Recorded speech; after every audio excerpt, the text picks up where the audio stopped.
Hello guys! Welcome back! And for today's video ay gagawa po tayo ng ube milky bread. At ito na nga po yung na-bake ko na bread. Hindi ko na na-film kung paano ko siya nag-proofing, kung paano ko siya minasa. Bali binutasan ko lang po yun sa gilid ng tinapay, tsaka dyan ko na po ilalagay yung filling. Yung filling pala na nilalagay ko is ube yema filling.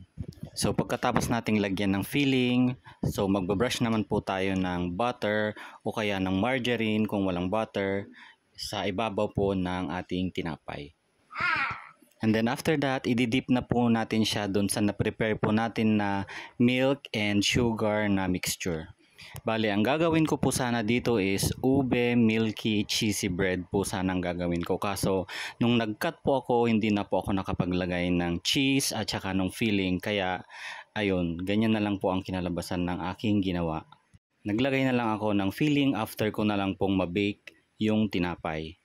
So, yung sobra pala dyan sa mixture po ng milk tsaka nung sugar is binudbud ko na lang din lahat dyan para mas masarap kasi mas madami, mas masarap. Eh, kami lang din naman kasi ang kakain. So, tikiman time na. Dyan na po yung aking anak na nagti-taste test.